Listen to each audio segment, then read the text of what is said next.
कराची की ठंडी रात थी। समय करीब 1:30 बजे का था। पूरा शहर गहरी नींद में था। सड़कों पर बस कुछ ही जगह हल्की हल्की स्ट्रीट लाइट जल रही थी, लेकिन शहर के एक कोने में एक छोटा सा रेडियो स्टेशन अब भी जगमगा रहा था। 787 FM। यह कोई आम रेडियो स्टेशन नहीं था। यह सिर्फ रात 1 बजे से 3 बजे तक चलता था और इसका शो होस्ट करती थी आरजे जावेरिया। जावेरिया की आवाज बहुत मीठी थी। लोग उसके शो को बहुत पसंद करते थे। वो गाने बजाती, सुनने वालों से बातें करती और कभी कभी जिंदगी की तन्हाई पर भी बात करती थी। लेकिन पिछले 2 हफ्तों से कुछ अजीब हो रहा था। पहली रात जावेरिया ने माइक ऑन किया। हेलो कराची, ये है आपकी जावेरिया और आप सुन रहे हैं फ्रीक्वेंसी 761। बैकग्राउंड में हल्की पियानो म्यूजिक चल रही थी। वो बोली, चलो देखते हैं कौन जाग रहा है इस वक्त। पहली कॉल आई।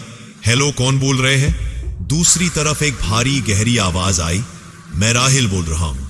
जावेरिया मुस्कुराई। राहिल, इतनी रात को जाग रहे हो?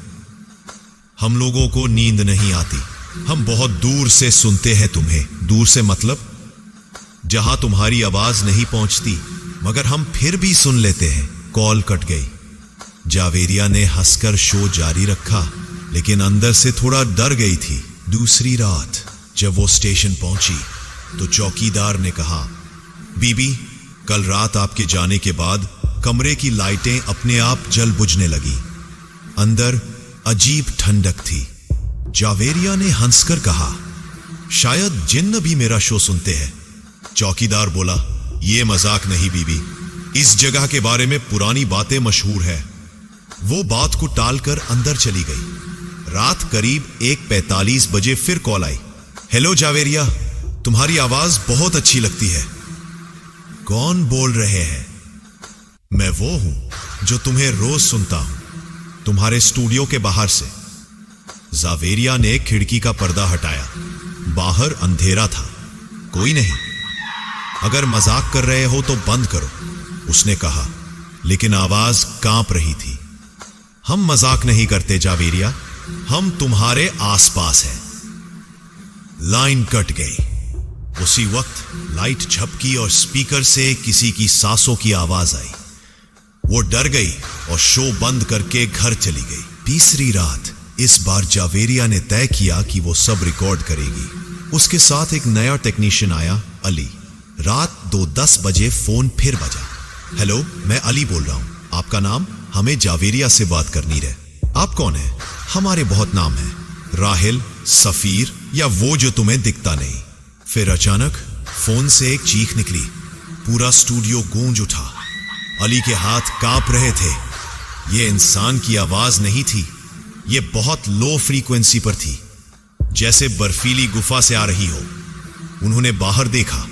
4 परछाइयां कांच के पार खड़ी थीं, सबके सब बिल्कुल स्थिर। अचानक स्पीकर से वही आवाज फिर आई, जावेरिया, हम तुम्हें सुनने नहीं आए, तुम्हें लेने आए हैं। चौथी रात जावेरिया ने कहा कि वो अब शो नहीं करेगी, लेकिन चैनल के मालिक ने कहा, यह शो हमारी पहचान है, अगर तुम नहीं करोगी तो कोई और करेगा। जावेरिया ने आखिरी बार शो करने का फैसला किया। रात 1 बजे उसने शो शुरू किया। उसने शुरुआत में कुरान की कुछ आयतें पढ़ी। हेलो नाइट लिसनर्स, आज शायद मेरा आखिरी शो है। तभी फोन बजा। हम बस आखिरी बार तुम्हारी आवाज सुनना चाहते थे, क्योंकि आज के बाद तुम्हें कोई नहीं सुनेगा। कौन हो तुम? कौन हो तुम? हम वो है जो 786 की फ्रीक्वेंसी में कैद है।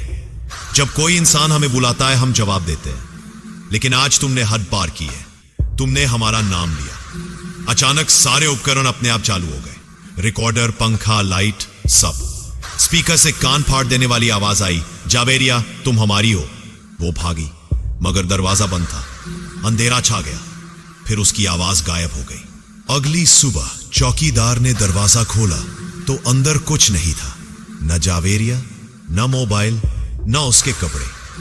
बस माइक के सामने एक टेप रखी थी जिस पर लिखा था 780 डोंट ट्यून इन। जब टेप चलाई गई तो सिर्फ ये आवाज आई, ये जावेरिया है और मैं अब यहां नहीं हूं।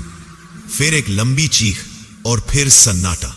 आज भी कहा जाता है अगर कोई रात 1 से 3 बजे के बीच रेडियो पर 717 FM लगाता है तो कभी कभी एक धीमी सी महिला की आवाज सुनाई देती है। हेलो कराची, ये है आपकी जावेरिया और आप सुन रहे हैं फ्रीक्वेंसी 786। और जिसने भी उस आवाज का जवाब दिया उसकी कॉल कभी कटती नहीं।